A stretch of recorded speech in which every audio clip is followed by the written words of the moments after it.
Hey everyone, Josh with Ultralife today. If you like what we're doing, like, subscribe, and share.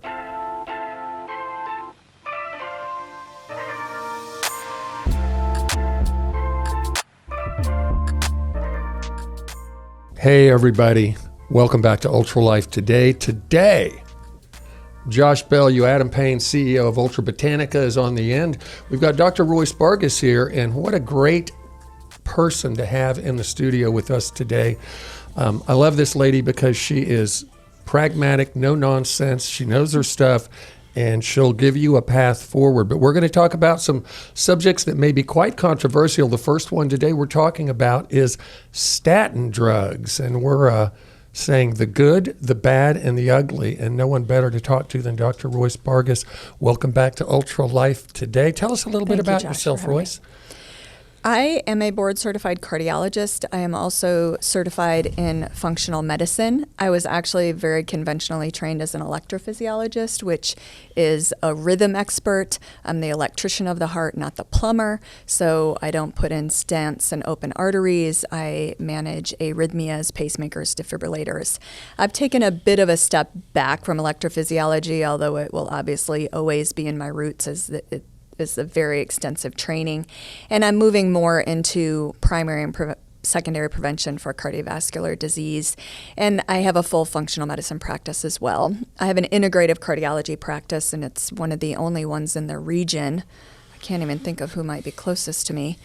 And so what that basically means is more a holistic approach to cardiovascular prevention, looking really beyond just the cholesterol, which is kind of the conventional classic marker of cardiovascular risk, and looking more toward the multiple other factors that are very clearly involved, and how to optimize all factors, including cholesterol, to decrease risk for cardiovascular disease. I also have a very robust dementia prevention and reversal program. Yeah, can't wait to talk to you about that. Well, it sounds like we've covered all the bases. We're good. That should be the end of the podcast right there. Well, but to say simply this, I know people that actually saw your last interview with us, and they were blown away. They said, some of them were out of state and said, I wish I could get over there to Oklahoma to see this lady. I wish they could too. They may. They can fly in. Come on over. Okay, so this crazy subject of statin drugs that I remember hearing about, the first one, I won't name it, but it was back in like 1988 or 1987. Yeah, there you go. Wow. And it was crazy. And then there was a big named one that came out in about 98 that ended up being like the most money-making drug for so many years. You know the name of it, of course, but can you let us know, how do statins work and what's their role in lowering cholesterol? Because that was always like the big thing. It's like, oh, your cholesterol is off the charts. And I also want you to tell us a little bit about the measurement of cholesterol, and is it a false thing for us to be so concerned about high cholesterol? So how do statin drugs, cardiovascular disease, cholesterol work? Okay, so statins block HMG-CoA reductase, which is an enzyme involved in the production of a cholesterol molecule in the liver. There is HMG-CoA reductase in other organs, namely the muscle, which we'll get to when we talk about side effects of statins. So they block that enzyme, thereby blocking production of cholesterol, thereby lowering cholesterol in the blood. Now, cholesterol is intimately involved in the development of atherosclerotic heart disease. It's what causes the atherosclerotic plaque, which develops within the wall of the artery. Any artery, not just arteries to the heart. Okay. It's just when it gets in the artery to the heart, it can cause blockage. And if that blockage becomes significant enough, then you can have what's called angina, which is basically a symptom, chest pain, shortness of breath, that comes from the heart not getting enough blood supply when it needs it. It also obviously results in a heart attack, which typically results from, this is kind of getting away from statins, but results from a lower level of stenosis. A lot of heart attacks, like the big heart attacks, come from a level of blockage that wouldn't necessarily cause you to have chest pain when you're exercising. Wow, interesting. Yeah, and so that plaque is caused by cholesterol. Cholesterol is not the only factor I would argue it's not even the most important factor, but it definitely, without a doubt, is a factor. And if you can decrease the production of cholesterol and decrease the available cholesterol to work its way into the artery and cause the plaque, then you can decrease atherosclerotic burden and you can decrease heart attacks, angina, the need for revascularization, and very important vascular dementia, because the arteries to the brain are much tinier than the arteries to the heart, and they take a much lower level of plaque in the wall of that artery to cause ischemic burden to the brain, which is vascular dementia. Ischemia being like a lower amount of blood supply. Sorry, ischemia basically just means lack of blood flow. Yeah.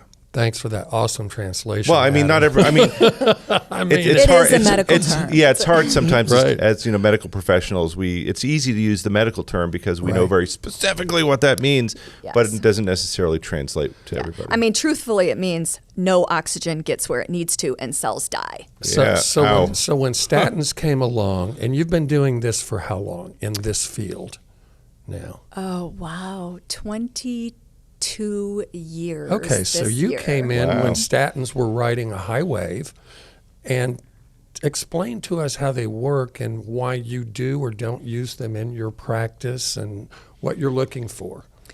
Well, statins are interesting. They're definitely very effective at decreasing cholesterol. They're not the most effective, actually, but they are very effective.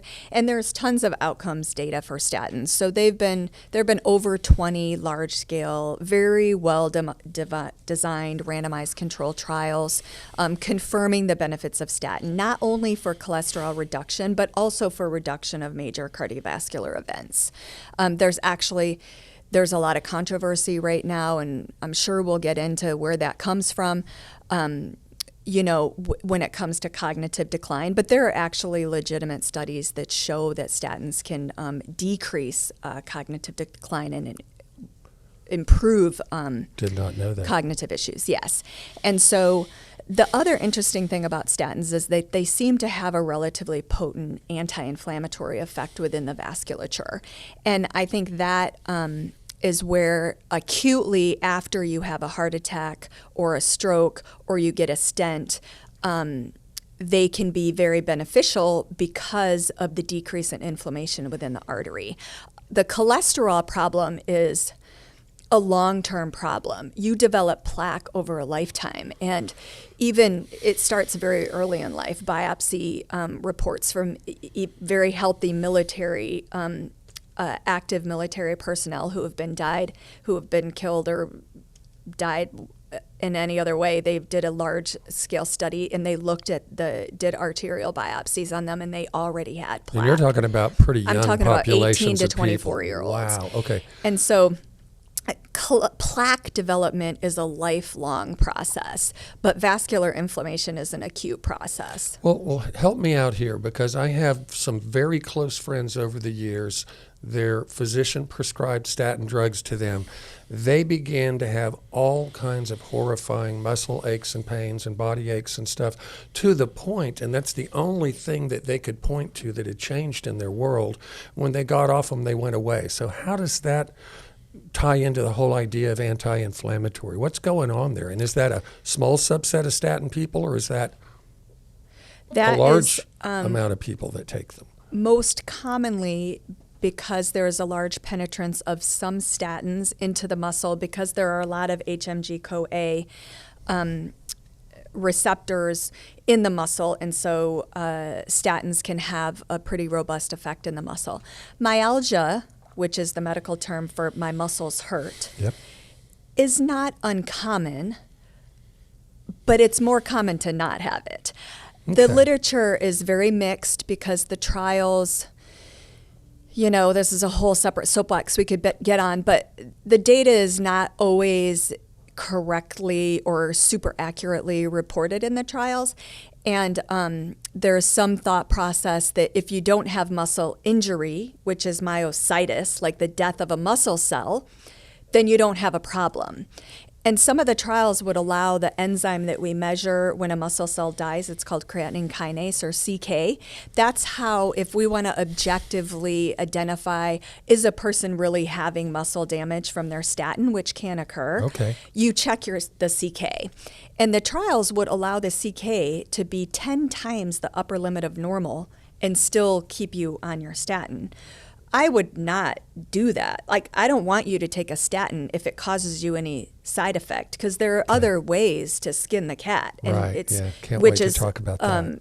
not always recognized. A lot of times in the conventional world, it's just statin, statin, statin.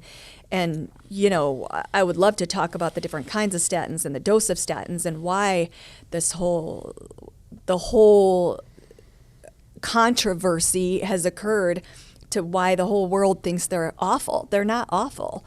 They just have to be used appropriately. Yeah. And so I would say there is some data to support about 5% for myalgia. So that's only 1 in 20 people. And I would say that's similar to my experience in practice of people would get muscle aches and pains. But it is a not uncommon cause.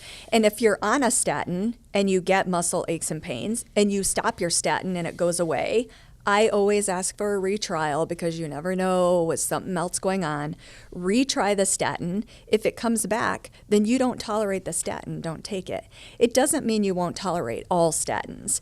And so I think one of the big problems with why statins have gotten a bad rap, I'll not get on my soapbox about conspiracy theorists and how the pharmaceutical industry has completely shot themselves in the foot by not being completely honest all the time. And their motivations are not the health of the American people, and that's very clear, and COVID has not helped that. And so there's this whole population of people that are so anti-big pharma that they're going to believe every single thing that's posted on the internet about statins, and then they unfortunately throw the baby out with the bathwater and ward off all statin therapy no matter what. They're never going to take 1 milligram of any statin, and that is not doing yourself a favor. Well, it sounds like you have a real selective approach in the way you prescribe statins to individuals. I know you, and later on we'll get into talking about your approach to be able to potentially help an individual not even ever have to go on those.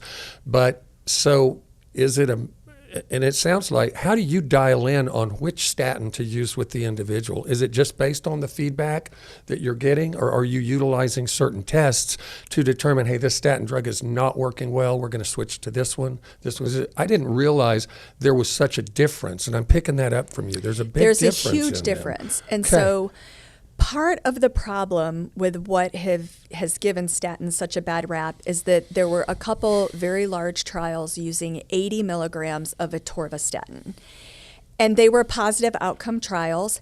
And I would say right now, with my colleagues, definitely interventionalists, the guys that are putting in the stents, the default is 80 milligrams of atorvastatin. Well, I have 2 problems with that. Okay. First of all, atorvastatin, and I'm not going to blame them. They're very data driven. And the trial showed if you got a stent and you took 80 milligrams of atorvastatin, you didn't need another stent, or you didn't have a heart attack after your stent.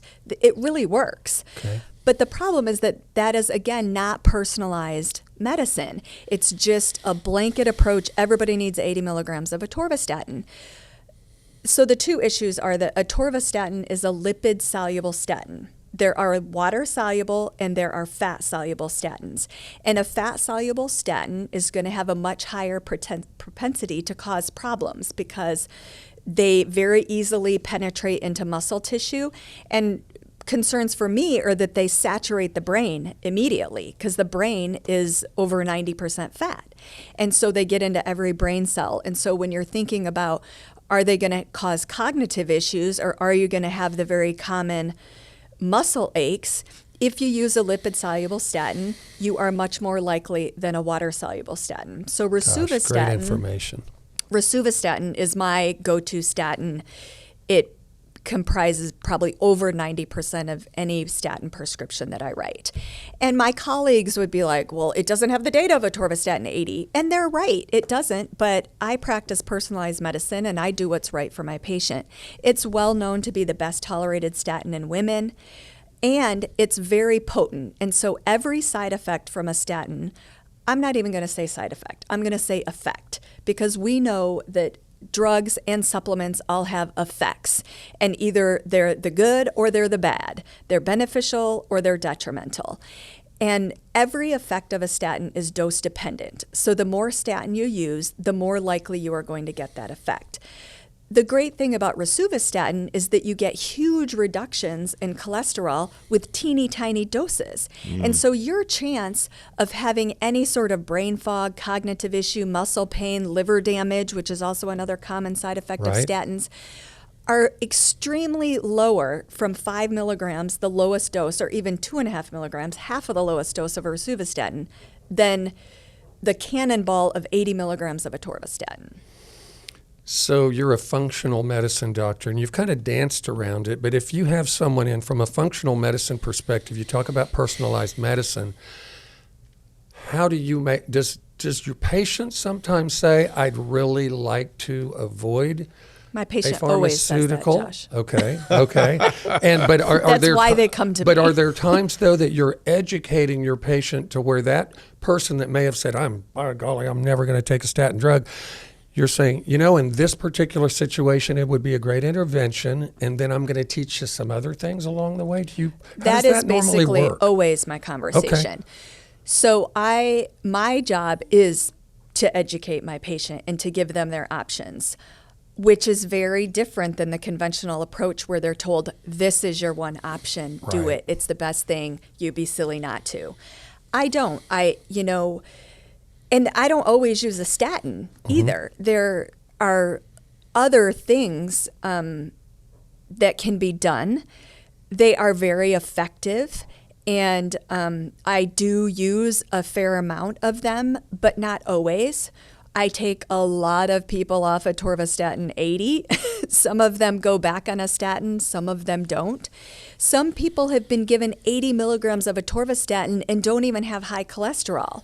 And that stems from a couple of the trials showing that, the trials were done, somebody has a heart attack and gets a stent.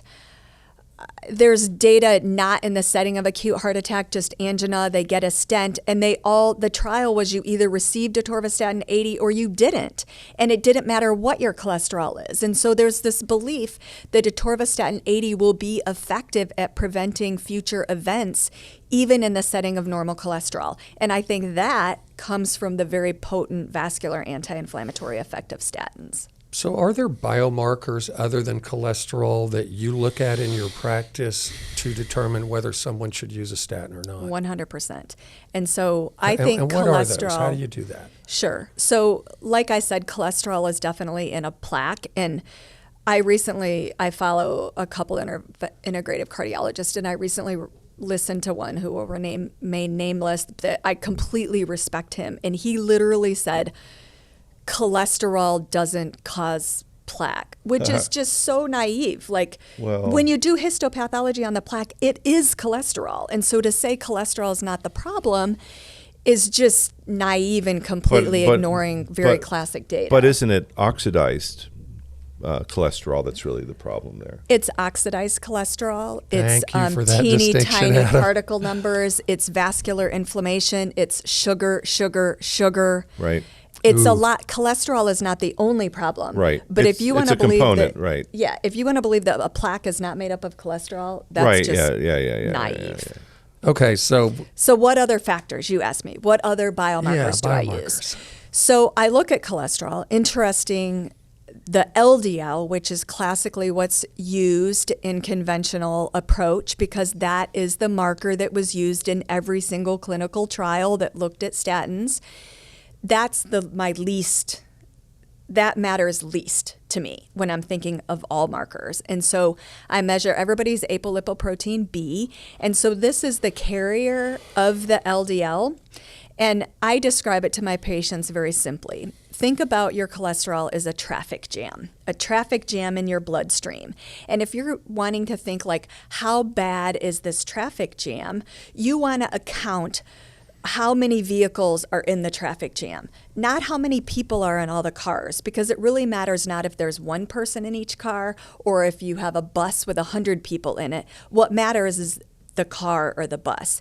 And so measuring the LDL is like counting the people, but measuring the apolipoprotein B is like counting the cars. It's really the important predictor. And then you want to know of the bad cholesterol, which is also kind of a misnomer, what are the particles like? Because you can have a high apolipoprotein B and you can have a high LDL, but they're kind of all these large, fluffy particles that float around the vasculature and don't really cause problems. Or they can be the thousands of teeny tiny particles that work their way into the arterial wall and cause disease. And so the markers that look at that are called the SD-LDL, small dense LDL, and the LDL particle number. And that's very important information to have too. And then beyond that, there's all the factors beyond cholesterol that cause the problem, like you alluded to, Adam. I always measure somebody's oxidized LDL in my integrative practice. I want to know, oxidized LDL is literally like rancid fat in your bloodstream. It's super atherogenic, it's very inflammatory, and it really works its way into the arterial wall. I want to know about inflammation. Inflammation, I believe, is the root cause of all disease, cancer, heart disease, dementia. And so if you have inflammation, you need to put out that fire no matter what your cholesterol number is. And I want to know, do you have systemic inflammation? There are biomarkers to look at that. Do you have inflammation in your arterial wall? You can actually measure that. And then I want to know what your metabolic health is, because at the end of the day, hyperglycemia is incredibly damaging to your artery. It actually creates the tiny tears in the arterial wall that allow that bad cholesterol plaque to work its way into the arterial wall. Yeah. Yeah, these are, I mean, I'm so glad you're bringing up all these points, because it's really what we've seen from practicing and helping people from the nutraceutical side. It's that, you know, the doctors that are really helping people are taking a multifactorial approach. You have to. It's inflammation. It's, you know, one, Kyle Drew, I think, calls, you know, a high density of sugar on the red blood cells like sandpaper. It is. It's like it's scraping and causing damage to the vasculature. It's very damaged to the very delicate endothelial lining. To end this episode, I've got a question. So there was a book that came out from a very famous heart doctor, Dr. Sinatra, way back in the day. I think it was called The Cholesterol Myth. And one of the things he was doing is he was looking at empirical diets of cultures in various areas and saying, people in this area have massively high cholesterol, no incidence of heart disease. You know, he would kind of go down the list, and that's, I think, where the kind of popularized the whole Mediterranean diet idea. So do you look at somebody's cholesterol? Obviously you don't, but I know a lot of doctors do. But high cholesterol is not necessarily a bad thing on a per case basis, individual to individual, is it? Especially if you're looking at their diet and things and you're going, great lifestyle, great diet, cholesterol's elevated. Do you still look at that and go, I have goals for your cholesterol. I want your LDL particle number down. I want your SD-LDL down. I want your ApoB down. Now, do I get more aggressive in some people than others? 100%. Am I willing to allow things to ride a little bit higher than my typical goals if you have no inflammation, you have no oxidation, your omega-3 levels are high, your 6-to-3 ratios are optimized, you have absolutely no metabolic dysfunction, your coronary calcium score is 0? Yes. It is a fact that there are people with very high cholesterol that don't get disease. And it's an even bigger fact that people with low cholesterol do get disease. And so, again, cholesterol is not the only variable, but in my practice, I want to optimize all variables, and cholesterol is definitely one of them. Very good. Well, you've been listening to Dr. Royce Bargas, DO, board-certified cardiologist. Amazing lady. Adam Payne on the end, adding some killer science to this. While I sit here jaw-dropping, you have really opened my eyes to a lot. in 20 minutes. It's fantastic. So don't be discouraged and don't feel hopeless. We've got somebody here that's going to give you some answers. So we're going to have another episode that's going to take place, and we're going to move into prevention and lifestyle and all kinds of things coming from someone that has seen hundreds, if not thousands of people completely turn around their heart health. Josh Bellieu here, Ultra Life Today.